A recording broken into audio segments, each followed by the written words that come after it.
Good morning, all of you. Honorable Devendraji Fadnavis, Chief Minister of Maharashtra, the Chief Patron of Future Economic Cooperation Council, FECC, Dr. Subramaniam Jaishankar, Honorable External Affairs Minister, Government of India, Your Excellencies, senior diplomats, visiting foreign delegates, illustrious members from the financial services, economists, bankers, industry colleagues in the audience, Sri Vijay Chauthaiwala-ji is the driving force behind this conclave, Ms. Priyam Gandhi Modi, Kaustubh Davse, and our other advisor members. Ladies and gentlemen, let me first extend a very warm welcome to the visiting foreign delegates and international guests representing various nationalities to today's Global Economic Summit here in the vibrant city of Mumbai. I also take this opportunity to convey my heartiest congratulations to our Honorable Chief Minister Sri Devendraji Fadnavis. Ladies and gentlemen, Honorable Chief Minister of Maharashtra Sri Fadnavis has been a high achiever all throughout his life, a visionary with exceptional energy, and a rare administrator with an ability to get complex projects executed ahead of promised time. That's why you see so many new infrastructure projects happening in Mumbai, and Mumbai now becoming a much more livable city.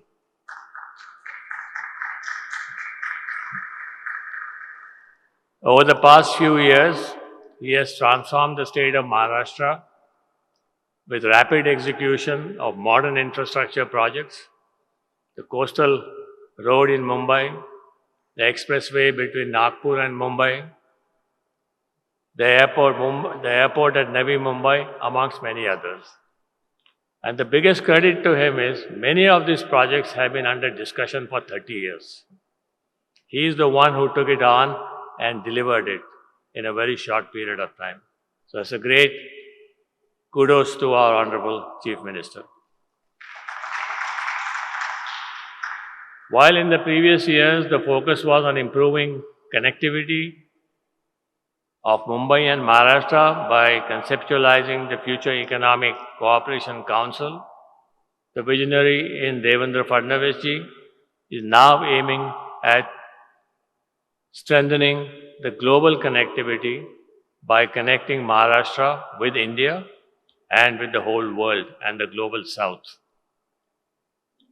On behalf of FECC, I must also thank Honorable Dr. Jaishankar, our Foreign Minister, the Ministry of External Affairs, for partnering with us to organize this first edition of the Global Economic Cooperation Summit 2026. I'm meeting you almost after a year, and yes, it seems like we are meeting in a whole new era. But amid this tumultuous and highly unpredictable geopolitical order, I must say your voice, Dr. Jaishankar, resonates with every common Indian and offers us the much needed strategic clarity and, more importantly, the confidence.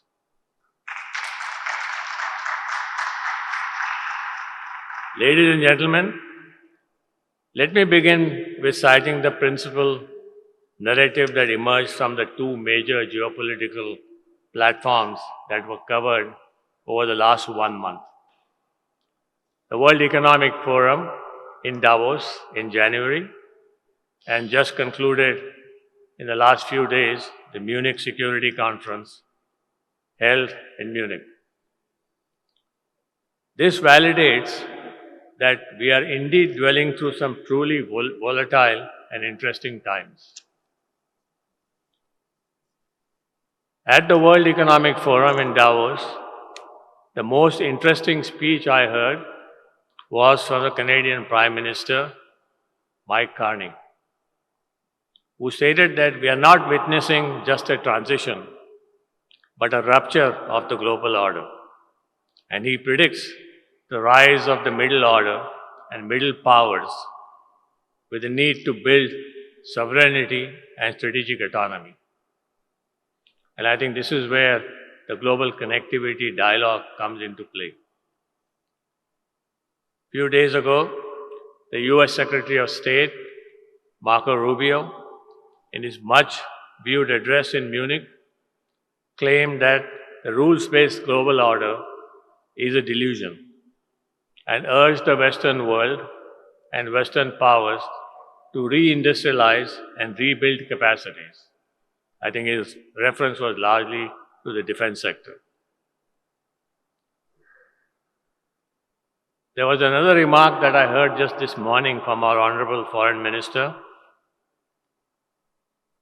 A well-known investor, an investor group headed by Ray Dalio, has given a small article which the headline of that article is Under Destruction. And it says, it's official, the world order has broken down. In my view, businesses, governments, and societies, economists and strategic experts, all of us are staring at uncertainties and some massive changes that are beginning to take shape in the world order today.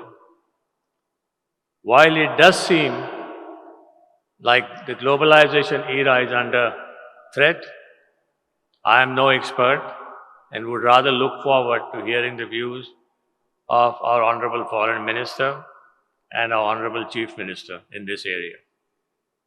All I can say as a chairman and CEO of a large multinational manufacturing company headquartered in India, that amidst this heightened global uncertainty, if there is one market, one country that offers stability, growth, and resources, it is India. As you heard in the Prime Minister's message, the fastest growing large economy with a large pool of young workforce. This is our biggest strength today. We in India believe in the philosophy of Vasudhaiva Kutumbakam, which emphasizes shared prosperity and openness. If harnessed effectively, India can also partner with other countries and collaborate with the world societies to bring much needed stability, peace, economic and inclusive growth across the world. As we speak, India is hosting the World AI Summit in New Delhi. It is indeed a remarkable congregation of world leaders, AI and tech experts, innovators, leaders representing the big tech, all of them bound by one common theme: Sarvajana Hitaya, Sarvajana Sukhaya. Everybody's benefit, welfare for all, and happiness for all. Reflecting India's shared commitment to harness AI for human-centric progress. With a 5-layer AI development model and using domain-specific small language model, this is very different from what the Western world is doing. India is bound to deploy AI-enabled interventions at massive scales across many areas of problems that include healthcare, education, agriculture, governance, financial inclusivity, and a few other areas. Ladies and gentlemen, India aspires to be a symbol of responsible and sustainable growth. You heard the Prime Minister's message on this. Contributing to 1/5 of global growth this decade, India has laid the foundations to contribute to a much larger share of global growth in the following decades. 300 years ago, India contributed 25% to world GDP. I think we are going back in that circle. It is thus important for the world societies and nationalities to not only acknowledge our growth, but we invite you to participate in this growth. We will grow, but we will take the world with us. Much before Prime Minister Kalyani talked about sovereignty and strategic autonomy as the fastest growing economy, advocating a India first strategy, our very illustrious and visionary Prime Minister, Honorable Sri Narendra Modi ji, recognized that for self-reliance and Atmanirbhar Bharat is the fundamental of our future economic trajectory. Vijay ji, I must compliment you for the theme of today's conference, Anantayam, which means infinite opportunities and infinite possibilities. Anantayam means infinite. With the recent US-EU trade deals and the impending IMEC corridor, India is best poised to assume its imprint on the global economic landscape as a connector economy. India will grow, but along with growth will bring much needed resilience to global value chains. India shall offer capacities, capabilities, and resources. India will offer speed and agility, scale and competitiveness. We therefore invite you all to collaborate, cooperate, co-create, and co-develop with us. Representing the Future Economic Cooperation Council, I once again humbly take this opportunity to invite you all to participate in our mission to advance global economic cooperation by promoting free trade, investment flows, and resilient economic partnerships, enabling an inclusive and sustainable global order. Over the next couple of days, the thematic sessions have been crafted on some very pertinent topics to engage the delegates in productive discussions and discourse around the corridor century, economic sovereignty, and the AI future and capital flows. I'm certain that you will find this first edition of the GE 2026 very engaging. I wish you all the very best and thank you very much. Jai Hind.